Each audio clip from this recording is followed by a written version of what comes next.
Y quiero llamar su atención a algunos textos importantes para recalcar lo que nos dice Lucas.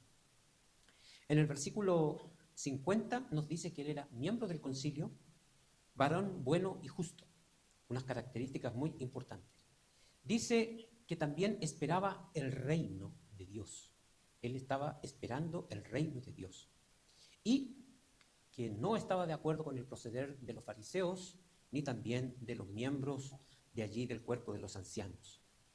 Y es interesante notar que él, allí en el versículo 52, fue el que habló con Pilato y fue a pedir ese cuerpo. Tengamos presente eso cuando lleguemos a esta área de nuestro texto. Y en los versículos 55 en adelante nos habla de otras personas que fueron mujeres que también demostraron un gran servicio hacia el Señor. Bueno, ese es nuestro texto. Quiero comenzar hablando un poco para que entendamos nuestro contexto de lo que estamos tratando, cómo era un funeral, cómo era un entierro en los tiempos del Nuevo Testamento, de allá de los tiempos de Jesús. Y es una situación que se viene repartiendo constantemente, es decir, se va dando constantemente esta situación. A través del ciclo de la vida, por años, nosotros encontramos que hay un tiempo de nacer y hay un tiempo de morir. Y en los tiempos bíblicos, en primer lugar, lo que se hacía era que se lavaba, por así decirlo, el cuerpo, se le ungía con muchos perfumes, con especies costosas, mirra, y también se le envolvía con lino, una vez que se mojaba todo el cuerpo con estos aspectos de ungüentos y perfumes. Luego se le trasladaba al lugar donde iba a ser puesto la persona y casi siempre el entierro no lo es como hoy, sino que en una cueva, básicamente en una caverna, allí se preparaba y se colocaban los cuerpos. Y las familias también se juntaban, se reunían para un velorio, también las personas allí compartían recuerdos y hacían oraciones. Y nosotros encontramos una de las señales importantes que ocurría, que las personas rasgaban sus ropas y que era una señal de duelo. Esa era la costumbre. Ellos rompían todas sus ropas y con eso ellos demostraban que básicamente ellos estaban con un dolor. Y básicamente después de un año ellos iban otra vez al sepulcro y quitaban los huesos de los familiares y los guardaban en cajas. Entonces, más que nada, todo ese era el proceso de lo que ocurría con una persona que fallecía. Hoy nosotros encontramos que es completamente diferente a los aspectos de cuando algún ser querido parte de esta tierra. Pero en nuestro pasaje nosotros estamos viendo la actitud de un hombre que se llama José de Arimatea. Y este hombre era un hombre que estaba dispuesto a servir. En medio de todas las situaciones que habían pasado, imagínense ustedes, el Señor Jesús había sido allí llevado a la crucifixión, el Señor Jesús había sido azotado, muchos de los discípulos se habían escondido, se habían ido, tenían miedo, y nosotros encontramos que este hombre, José de Arimatea, él estaba dispuesto a servir a pesar de que todas las cosas eran contrarias. Quizás yo también me voy a ir a fondear, a lo mejor esto me alcanza hasta a mí y también me llevan y me meten preso. Entonces, este José de Arimatea era un miembro del concilio, es decir, era uno que estaba allí metido con los ancianos y conocía todo el rodaje, por así decirlo, del movimiento que tenían los fariseos y del movimiento que tenían la sinagoga y de todo lo que se hacía allí. Este hombre estaba completamente enterado porque era parte de ese lugar, era parte de la administración, de la gobernación, podríamos nosotros decirlo. Y era de Arimatea, de un pueblo muy cercano de allí. Pero si ustedes se fijan en nuestro texto, dice algunas cualidades que es muy importante recalcar y que en esto tenemos que basarnos, porque dice que era bueno. Él era una buena persona. Y nos dice también que él era justo. No le gustaba, bajo ningún punto de vista, las injusticias. Era un hombre que le gustaba hacer lo correcto. Y menciona un aspecto muy importante, una característica a la cual nosotros debemos darle mucho énfasis. dice que esperaba el reino. Él esperaba que el reino, que el rey fuera allí puesto en este lugar, que su reino creciera en este lugar. Él quería ver eso y él esperaba el reino. Es interesante notar el verbo que está usando. Dice que esperaba, no dice que esperó. Bueno, esperé un tiempo que viniera el reino y no vino. No dice eso el texto. Dice esperaba.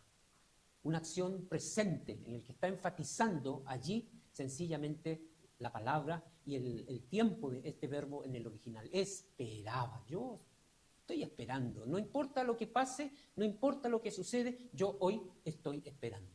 No dice tampoco el verbo esperará. Yo más adelante voy a esperar el reino. Ahora no.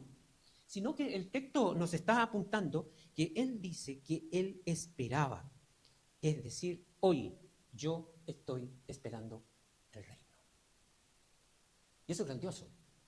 Su objetivo de vida nos está marcando básicamente cómo era el procedimiento de este hombre.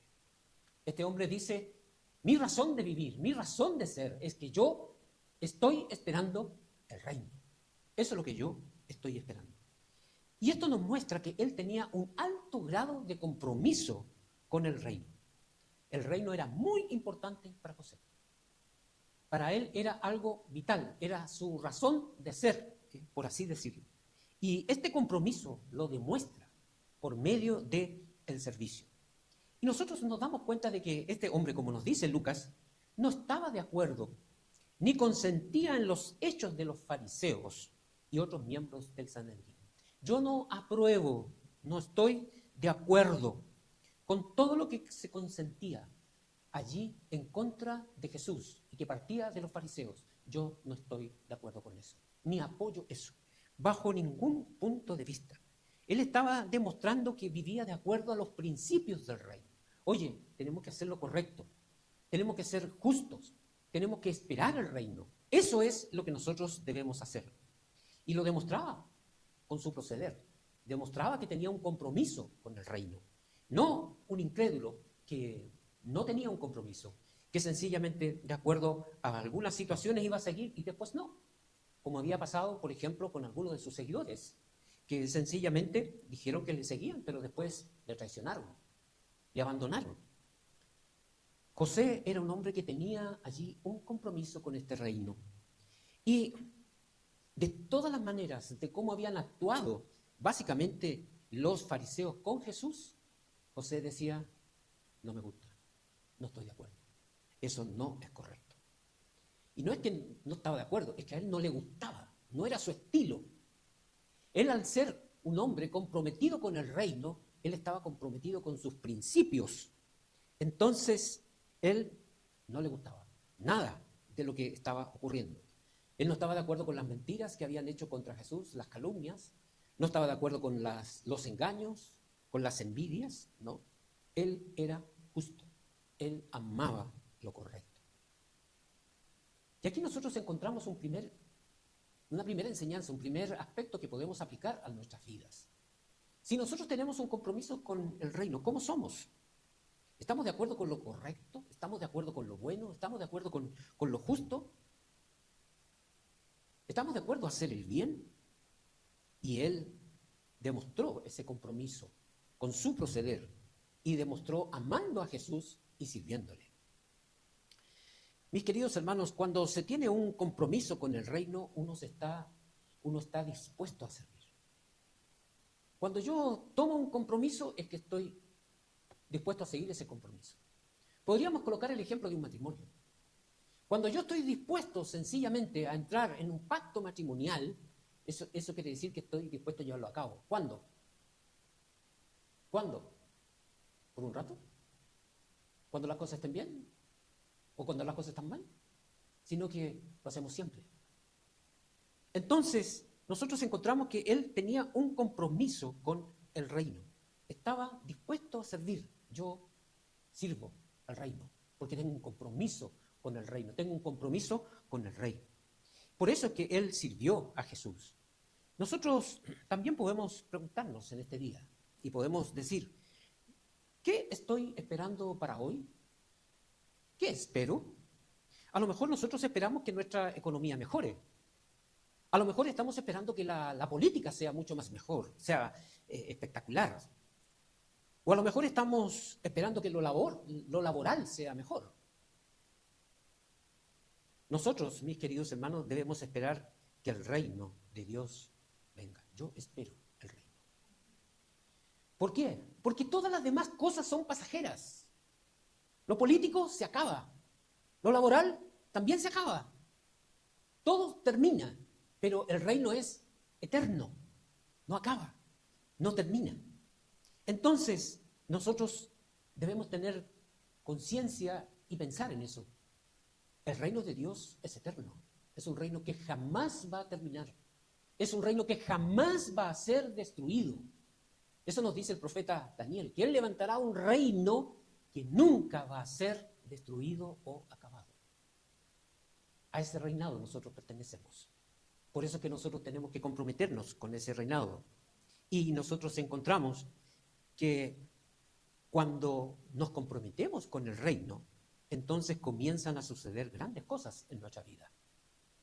Comenzamos a hacer cosas que muchas veces no pensábamos hacer. Por eso es que Mateo 6:33 nos deja allí una promesa y nos da también una orden y que dice, más buscad primeramente el reino de Dios y su justicia. Y todas las demás cosas, yo me encargo, dice el Señor, serán añadidas.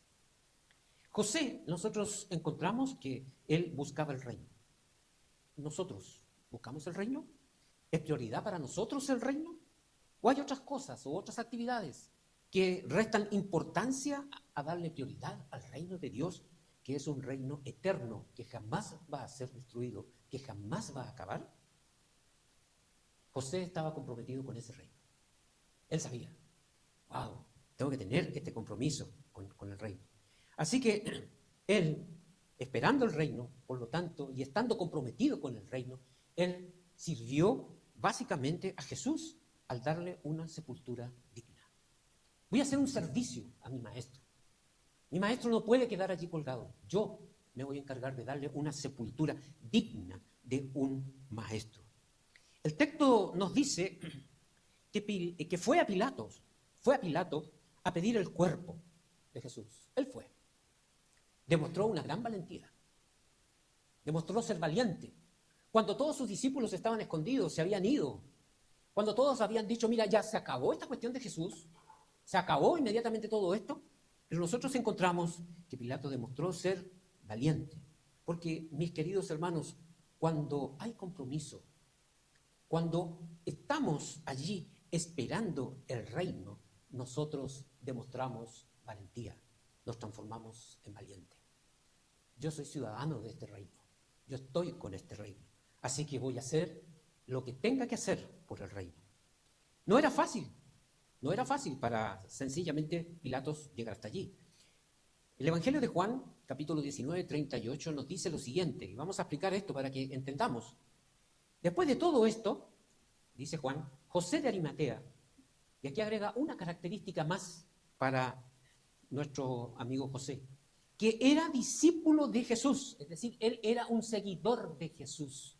Yo considero a Jesús como mi maestro, le sigo, yo estoy dispuesto a aprender de Jesús, pero secretamente, por miedo de los judíos, rogó a Pilato que le permitiese llevar el cuerpo de Jesús. Y Pilato se lo concedió.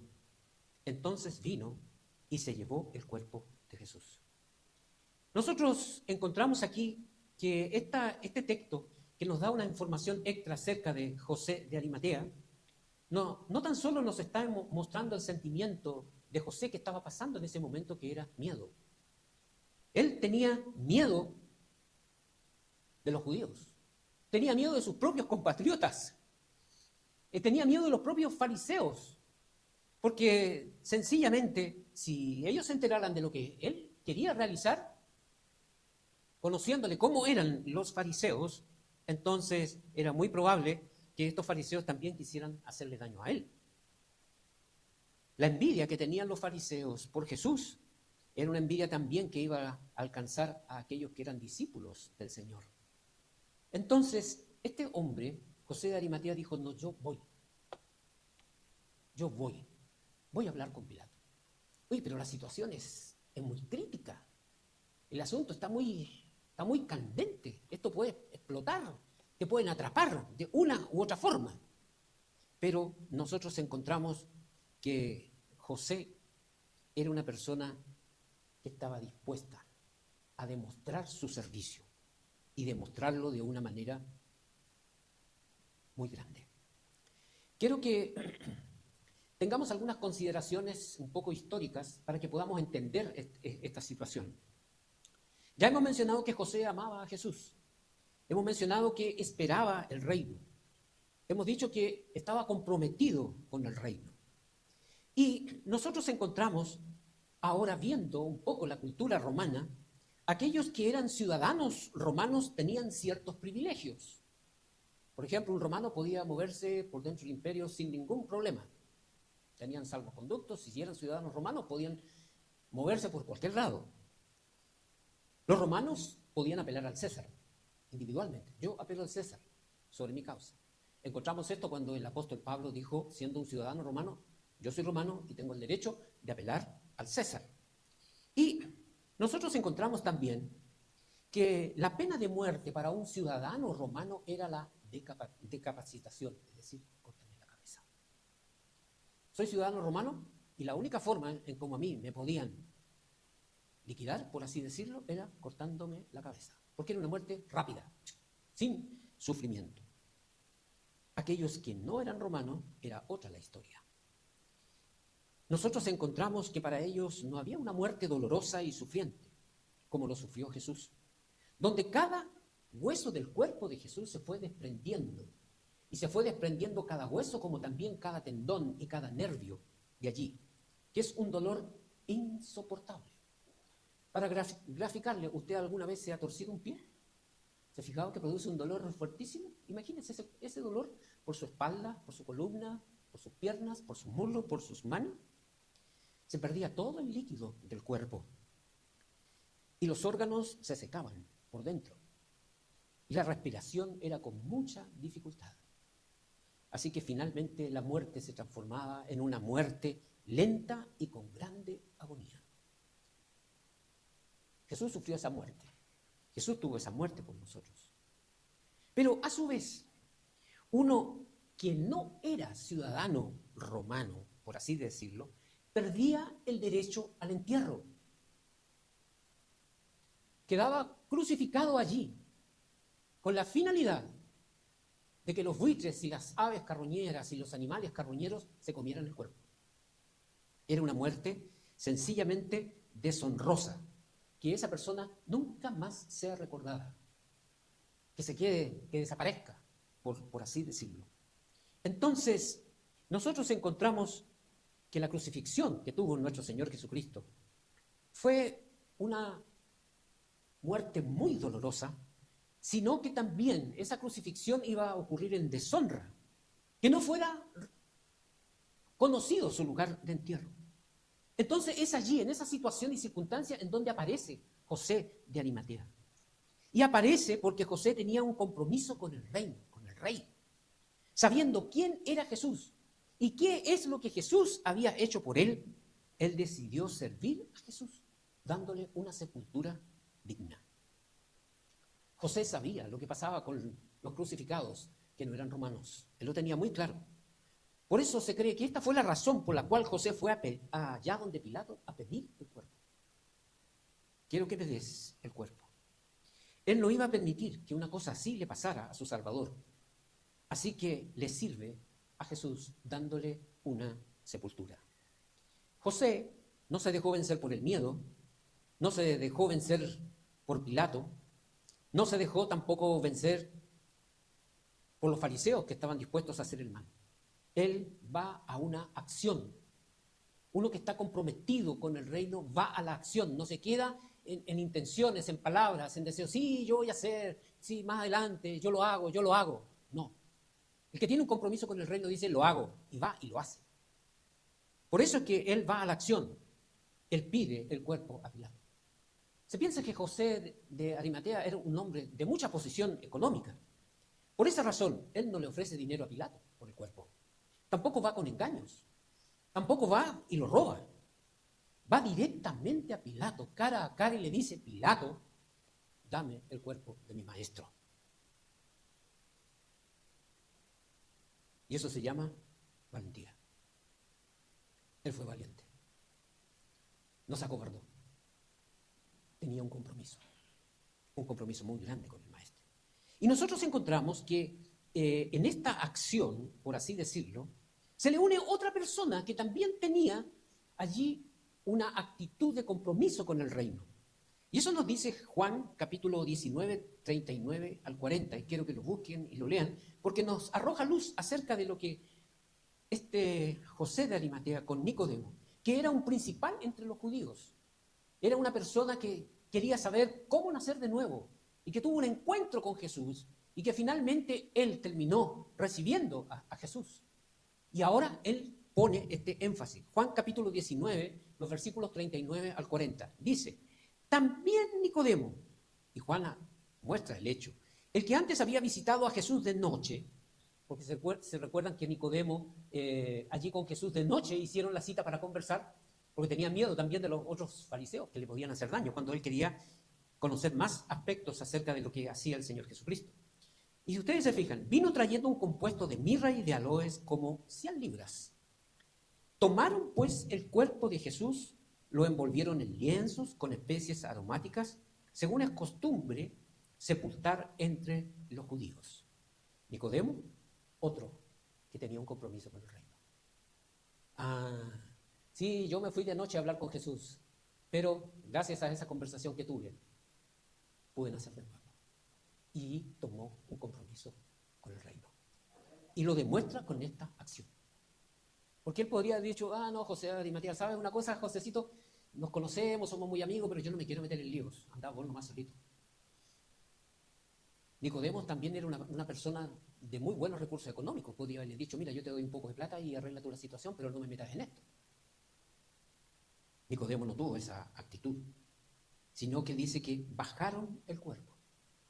Él estuvo involucrado allí en tomar el cuerpo con José de Arimatea.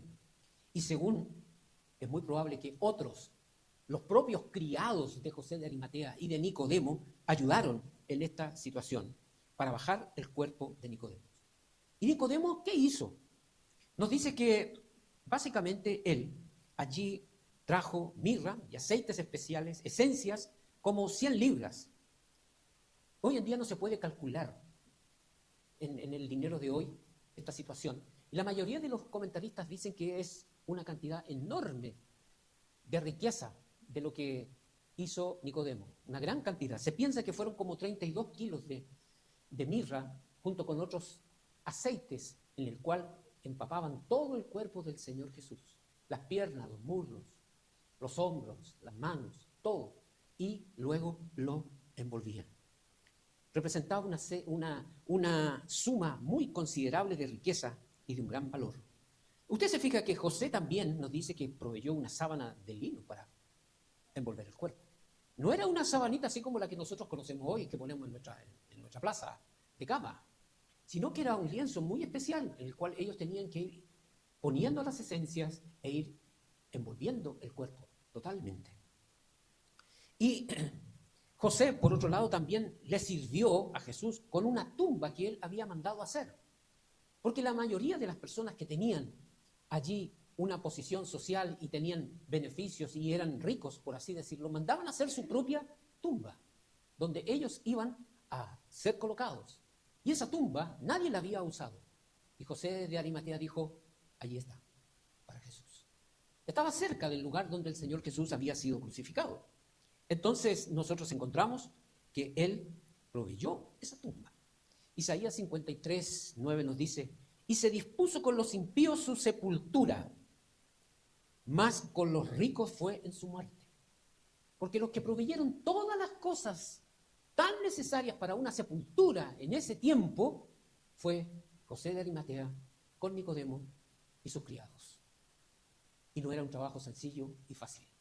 Imagínense, bajar el cuerpo, desclavarlo de la cruz, envolverlo, limpiarlo limpiar todas las heridas, untar el cuerpo con las especies aromáticas e ir envolviendo el cuerpo, trasladarlo a la tumba, colocarlo allí y cerrar el sepulcro con la piedra. No fue una acción sencilla, fue una acción muy desgastante. Me imagino que habrá pensado allí Nicodemo, que habrá pensado José, cuando están en ese trabajo de limpieza del cuerpo, de envolver el cuerpo. ¿Qué habrán estado pensando acerca de su maestro? El dolor que ellos habrán sentido emocionalmente al darse cuenta que un inocente, que una persona en forma injusta fue crucificada allí. Pero ellos estaban dispuestos a servir a Jesús para darle una sepultura digna. No fueron mezquinos. Ellos se dieron muy cuenta de lo que Jesús había hecho por ellos y en agradecimiento le sirvieron con sus bienes. Este es un gran ejemplo para nosotros y debemos imitarlos. Mis bienes, lo que tengo, yo lo dispongo para el servicio del reino. Cuando no hay nada y no hay de dónde sacar, ya no tengo más de dónde sacar, aparecen los seguidores de Jesús, los que tienen compromiso con el reino y voluntariamente sirven con sus bienes, cosa que no, ni lo imaginamos, ni lo esperamos. Y a nosotros, queridos hermanos, eso nos pasó. ¿De dónde íbamos a sacar tantos recursos para pagar a todos los profesores? Pensábamos en vender el templo. Pero allí aparecen los que tienen un compromiso con el reino. Nosotros les servimos. Por esa razón, nosotros también debemos estar dispuestos a servir al reino con lo que el Señor a mí me ha dado. ¿Tú estás dispuesto a eso? A lo mejor tú dices, yo no tengo. Y a lo mejor tienes y no te das cuenta. A lo mejor tienes talento, a lo mejor tienes tiempo, a lo mejor tienes bienes. Qué sé yo lo que el Señor con lo que te ha bendecido. Pero con lo que el Señor a nosotros nos ha bendecido, si tenemos un compromiso con Él, un compromiso con el reino, yo estoy dispuesto a servir con lo que Él mismo me ha dado. Y mis queridos hermanos, estos hermanos lo hicieron con diligencia, lo hicieron bien hecho.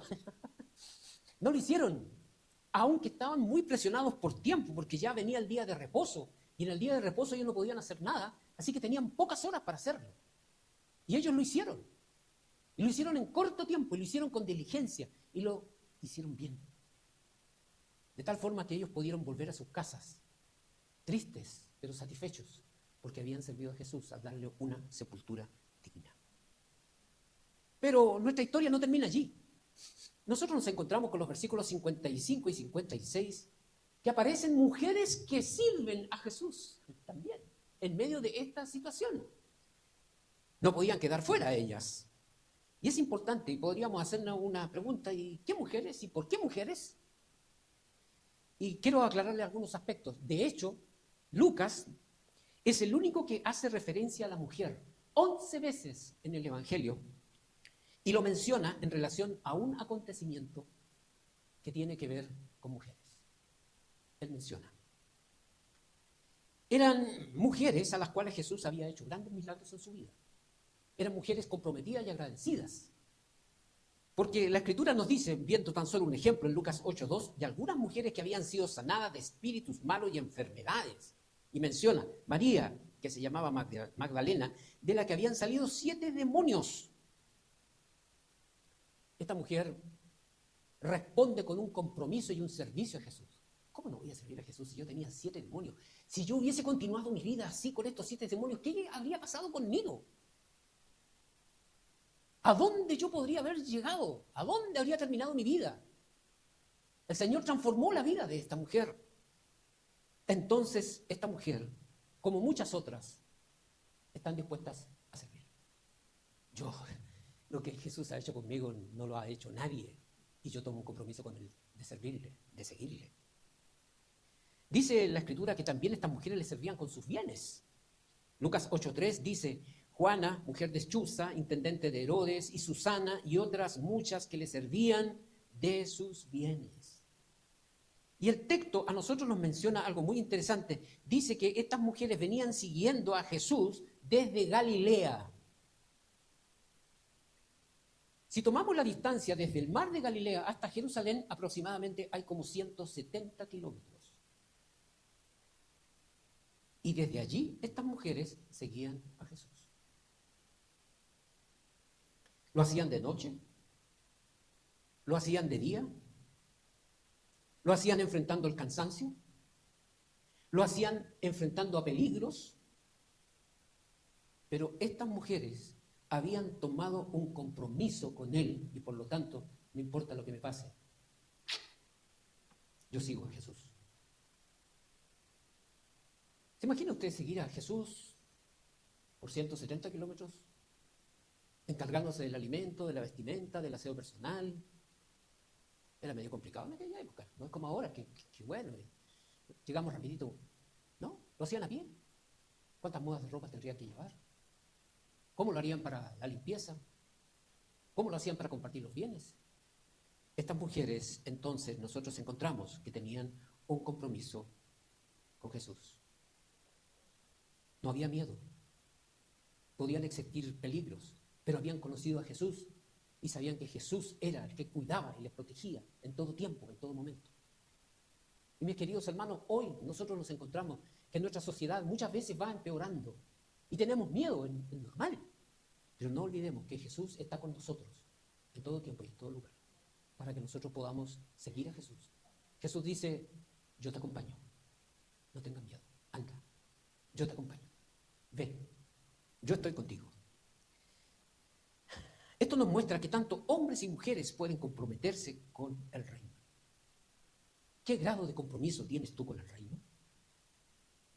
¿Con qué sirves al maestro hoy? ¿Con qué tiempo?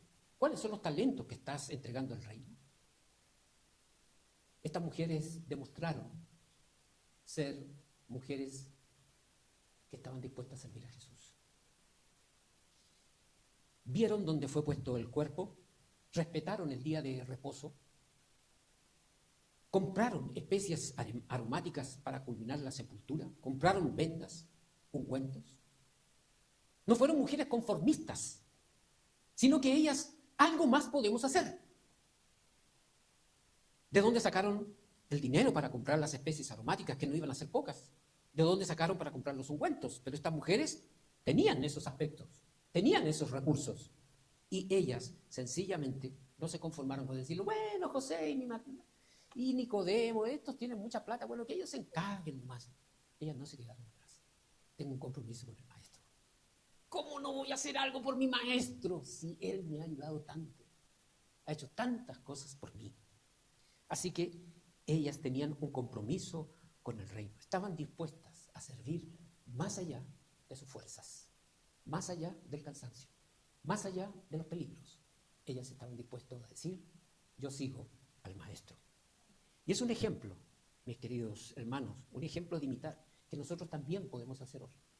Aquí no se trata del hombre, se trata de Jesús, se trata del reino. Nosotros hemos estado desarrollando el tema la grandeza del servicio.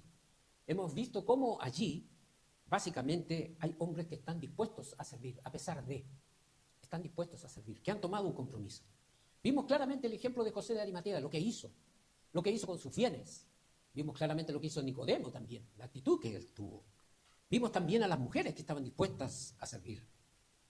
Entonces, a través de este pasaje nosotros vemos claramente que los que esperan al reino se comprometen con el reino y están dispuestos a servir al reino. No hay excusas. Por eso, en esta mañana te pregunto, ¿qué grado de compromiso tienes con el reino?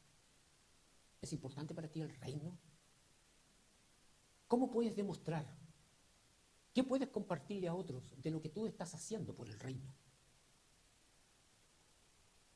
Recuerda que cuando tenemos un compromiso con el reino, se pierden los miedos. Y cuando buscamos el reino, nosotros encontramos que el Señor se encarga de proveer todo el resto. Yo te animo a que nosotros estemos esperando el reino que jamás será destruido. Yo te animo a que te comprometas con el reino. Y yo te animo a que sirvas al reino para la honra y gloria de nuestro Dios. Oremos. Amado Padre, te alabamos y te damos gracias por esta oportunidad, porque tú, Señor, por medio de tu palabra nos confrontas, Señor, a tener un compromiso con el reino y a seguir el reino y a servir en el reino.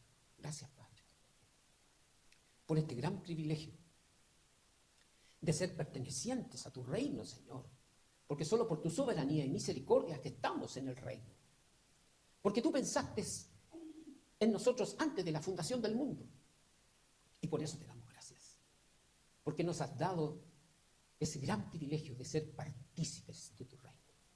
Muchas gracias, Padre.